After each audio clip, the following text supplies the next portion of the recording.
लोकसभा चुनाव को लेकर सभी राजनीतिक दलों ने अपनी अपनी तैयारियां शुरू कर दी हैं। एक तरफ जहां समाजवादी पार्टी ने लोकसभा चुनाव को लेकर कांग्रेस के साथ गठबंधन करते हुए कई लोकसभा प्रत्याशियों की घोषणा कर दी, तो वहीं दूसरी ओर भाजपा भी पूरी तैयारियों के साथ लोकसभा चुनाव की तैयारियों में दिखाई दे रही है। जिसके क्रम में आज कर्नलगंज के सनराइज गार्डन में भारतीय जनता पार्टी की लोकसभा संचालन समिति कैसरगंज की एक बैठक हुई।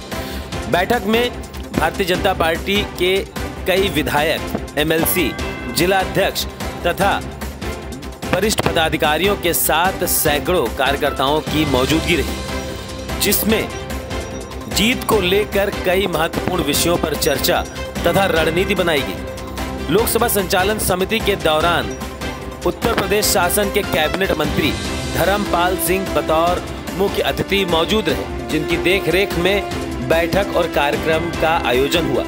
बैठक के दौरान कैबिनेट मंत्री धर्मपाल सिंह ने लोकसभा चुनाव में भाजपा की प्रचंड जीत को लेकर कई महत्वपूर्ण मुद्दों पर गहन चर्चा की।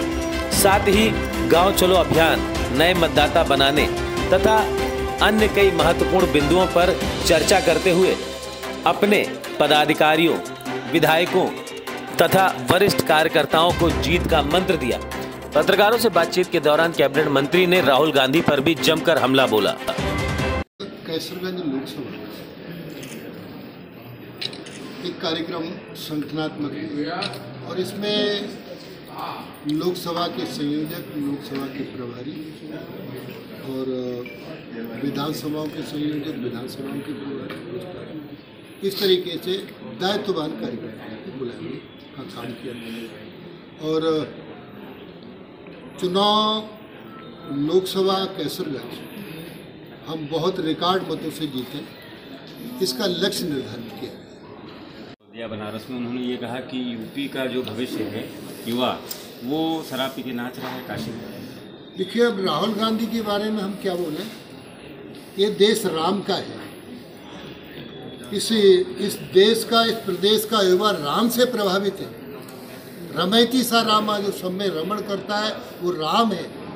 राम प्राण है, राम आधार है, राम सभ्यता है, राम व्यवस्था है। क्या करना चाहिए, क्या नहीं करना चाहिए, क्या अच्छा है, क्या बुरा है, क्या पुण्य है, क्या पाप है, ये सिस्टम को डेवलप करने का काम, व्यवस्था को अच्छा बनाने के काम का नाम राम है।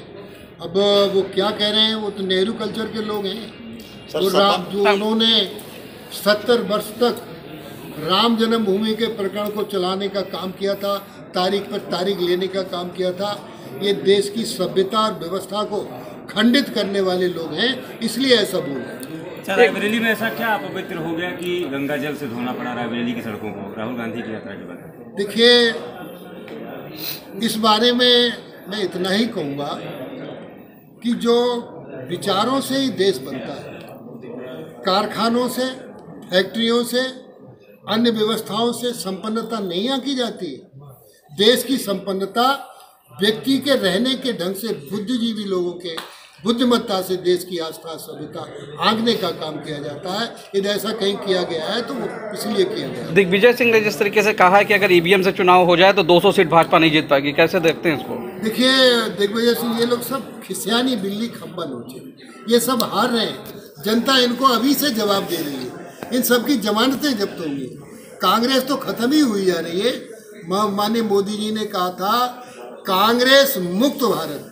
कांग्रेस जो है अंग्रेजों की बी टीम थी। अंग्रेज जब चले गए तो कांग्रेस को छोड़ गए, इसलिए मोदी जी ने ऐसे ही नहीं कहा है। मोदी जी ने कहा कि हम कांग्रेस मुक्त भारत देंगे, इसलिए कांग्रेस मुक्त भारत हो। भूलने और गंदे होने का प्रश्न नहीं है। आस्था, सभ्यता, यदि कोई अपने विचार परिवर्तित कर देता है, कभी कभी आपने पढ़ा होगा वाल्मीकि डाकू थे, बहुत बड़े संत बन गए।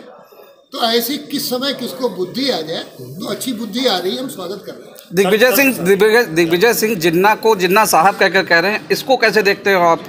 वो दिग्विजय सिंह से पूछ लेंगे सर। देखिए, न्यायालय का सम्मान किया है, इसको बाद में।